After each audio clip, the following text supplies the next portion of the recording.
मध्य प्रदेश के दतिया उपचुनाव से जुड़ी बड़ी खबर सामने आ रही है। बीजेपी का टिकट न मिलने पर नरोत्तम मिश्रा का बयान सामने आया है। टिकट न मिलने को उन्होंने पार्टी का फैसला बताया है। पार्टी कार्यकर्ताओं के विरोध के तरीके पर उन्होंने ऐतराज जताया है। तो पार्टी के मंच पर विचार सही तरीके से रखे जाते हैं, ये बात उन्होंने कही है। समर्थकों से हिंसा न करने की अपील उन्होंने की है। तो नरोत्तम मिश्रा जाना माना चेहरा मध्य प्रदेश का, दतिया से उपचुनाव में उनको उम्मीदवार नहीं बनाया गया है।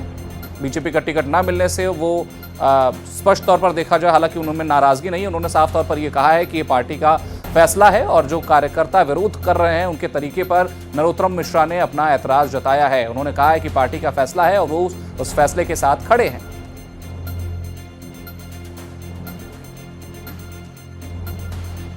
मैंने कल भी विस्तार से कहा था, मैं आज भी विस्तार से कह रहा हूँ, ये पार्टी का निर्णय है। और एक बात जरूर मैं आपके माध्यम से सभी कार्यकर्ताओं से निवेदन करूंगा कि अभी मेरे को जो विजुअल फुटेज सोशल मीडिया के दिखाए, पेट्रोल डालते हुए या मिट्टी का तेल डालते हुए कार्यकर्ताओं ने, ऐसा कोई कार्य न करें। जैसा कल कहा था, न मार्ग अवरुद्ध करना है। पार्टी के फोरम पे अपने तरीके से अपनी बात कही जाती है, इस तरह से व्यक्त नहीं की जाती है। नरोत्तम मिश्रा पूरी तरह से पार्टी के डिसीजन के साथ है। उन्होंने कहा है कि पार्टी का डिसीजन सर्वमान्य है, हम उसके साथ खड़े हैं। कार्यकर्ता जिस तरह से प्रदर्शन कर रहे हैं उस पर उन्होंने ऐतराज जताया है। अपना ज्यादा जानकारी के साथ हमारे सहयोगी अजय भटनागर जुड़ गए हैं। अजय जी, जिस तरह से पूरा घटनाक्रम हो रहा है, टिकट कट गया है, कार्यकर्ताओं में खासा रोष दिख रहा है, अब किस तरह से पूरा घटनाक्रम वहां पर बदल रहा है? देखिए, निश्चित तौर पे बड़ा मामला कहा जा सकता है मध्य प्रदेश की बीजेपी की राजनीति के तौर पे कि इतने बड़े नेता जिनका टिकट कंफर्म माना जा रहा था, अगर उनका टिकट काट के किसी नए दूसरे प्रत्याशी को दे दिया जाता है, ऐसे में तमाम जो उनके समर्थक हैं वो नाराज होना स्वाभाविक है। और इससे पहले भी कई बार इस तरह के किसी नेता का टिकट कटता है तो उनके समर्थक रोष में आ जाते हैं, नाराज हो जाते हैं पार्टी के अपने नेताओं से, वरिष्ठ नेताओं से।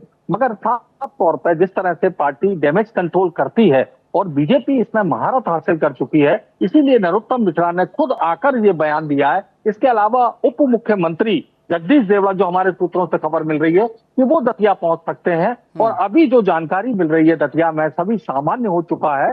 जो कार्यकर्ता हैं वो वापस, अब जो बवाल चल रहा था, जो हाईवे जाम किया था या जो विरोध प्रदर्शन चल रहा था, वो सब खत्म करके अब अपने पार्टी कार्यालय में पहुंच गए हैं। और कहीं ना कहीं नरोत्तम मिश्रा के जो बयान आया है या उन्होंने जो अपने कार्यकर्ताओं से अपील की है, उसके बाद से हालात सामान्य होने लगे हैं। और दावा ऐसा किया जा रहा है बीजेपी की तरफ से कि पार्टी पूरी एकजुटता के साथ चुनाव लड़ेगी। और ये हमेशा से जो वरिष्ठ नेता हैं सभी वो डैमेज कंट्रोल कर रहे हैं। एक और सूचना आ रही है कि बहुत जल्दी हो सकता है कि देर शाम तक नरोत्तम मिश्रा भोपाल पहुंचे और बीजेपी कार्यालय में भी जा सकते हैं। और इस दौरान वो कई बड़े नेताओं से भी मुलाकात कर सकते हैं। अजय जी, नरोत्तम मिश्रा जी बेहद निश्चित नजर आ रहे हैं। पार्टी का जो बयान है या पार्टी की जो कह सकते हैं गाइडलाइंस है, जो पार्टी ने जो फैसला लिया है, उससे वो पूरी तरह से सहमत है। उन्होंने कार्यकर्ताओं को इस तरह का प्रदर्शन, हिंसक प्रदर्शन न करने की हिदायत दी है। उस पर उन्होंने ऐतराज जताया प्रदर्शन को लेकर। आखिर निश्चिंत इतने क्यों? टिकट कटने के बाद तो लोगों में रोष होता है, हमारा टिकट काट दिया गया। क्या कोई बड़ा पद उनको मिलने वाला है? क्या केंद्र में वो जाने वाले? क्या ऐसी कोई खबर, ऐसी कोई जानकारी? देखिए, पार्टी कैडर का मामला है पूरा। पार्टी बहुत अनुशासित रहती है और इस अनुशासन का दावा किया जाता है, नेता कितना भी बड़ा हो, अगर वो पार्टी गाइडलाइन से अलग जाता है तो उसके खिलाफ अनुशासनहीनता की कार्रवाई होती है। और यहाँ पर इस बात के संकेत सभी को पता है कि अगर पार्टी के खिलाफ जाके अगर कोई भी काम किया तो उसमें अनुशासनहीनता की कार्रवाई हो सकती है। तो निश्चित तौर पर इसमें इस तरह के कोई आश्वासन की खबर तो नहीं है कि उनको क्या दिया जाएगा या क्या नहीं दिया जाएगा। तमाम सारी बातों में उनका हमेशा से नाम चलता रहा है, चाहे वो प्रदेश अध्यक्ष का नाम हो, जब प्रदेश अध्यक्ष के चुनाव की दौड़ चल रही हो, या राज्यसभा की बात हो, या लोकसभा में टिकट का, मगर कुछ भी नहीं दिया। उसके बाद भी अगर नरोत्तम मिश्रा पार्टी के साथ खड़े हुए हैं और लंबे समय से खड़े हुए हैं, पुराने कर्मठ कार्यकर्ता हैं, पार्टी के लिए बहुत सारी उन्होंने चीजें की हैं। कमलनाथ जो सरकार के बाद अगर बीजेपी सरकार आई थी तो उसमें एक बड़ा हाथ नरोत्तम मिश्रा का रहा था। कहते हैं कि